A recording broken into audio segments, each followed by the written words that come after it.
Here is a stunning assessment given by Pro Football Focus. Pro Football Focus today has graded the Chicago Bears offensive line as the 11th best in the league and ranked it ahead of both Green Bay and Minnesota. In their rating of the offensive lines posted today, Zoltan Boudet discounts the fact that they had problems against Green Bay's offensive line in the season finale. It's the same Packers line that helped fuel the late season streak of 3 straight wins to put Green Bay in the playoffs. The Bears' offensive line, as it got healthy, was one of the top units in the NFL towards the second half of the 23 season. And what he says is injury problems have hurt the Bears' development on the offensive line for 2 seasons. They had 18 in-season switches in their starting lineup in both of those seasons, 19 counting a switch from the changeover of the 2021 line to the 2022 line. Last year, left tackle Braxton Jones missed 6 games. Tevin Jenkins missed the season's first 4 games. At the same time, Nate Davis missed 2 games due to an illness and the passing of his mother, and then 4 games later in the season with an ankle injury. Lucas Patrick had knee and ankle issues and a concussion. Darnell Wright played through a painful shoulder injury. Cody Whitehair was benched during the season. There were plenty of bad things that were happening on this team that were not really resonating very well. But here's what we do have now. Ryan Bates is an every down guy. Coleman Shelton is an every down guy. Kirana Magaji looks the part. We'll see how he comes along, but he's also been a pretty he did have a quad injury going into it, but he's been a stalwart for Penn State for a while. So Doug Kramer, there's more.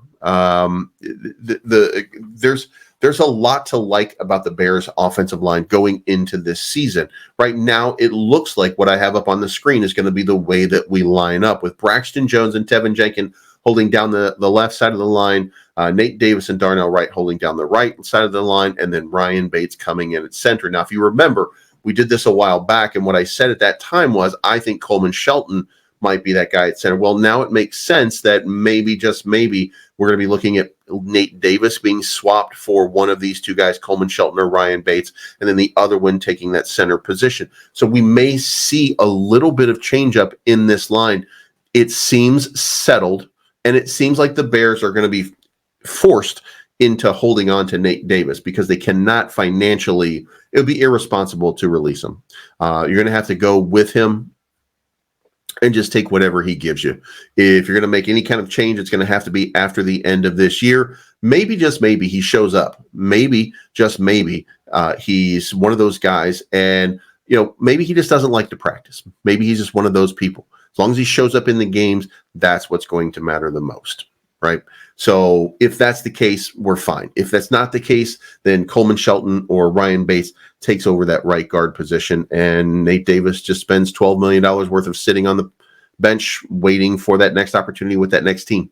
That might be the way this ends up going. And the fact that they got an offensive line replacement or replacements at a pretty inexpensive sort of rate could make a big difference. And by the way, what if Kirana Magaji starts to come along? What if we really start to get him dialed in? And what if he looks really good in comparison to Braxton Jones? Does Braxton Jones move into the interior?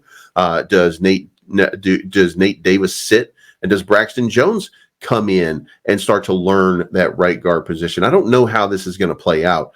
But I do know that the Bears are, even with some musical chairs, if you will, on the offensive line, they are a better team now than they were last year at the same time, going into that 2023 season. I feel a lot better about the 2024 team, the direction, the level of coaching, everything about this team reeks of being much improved overall.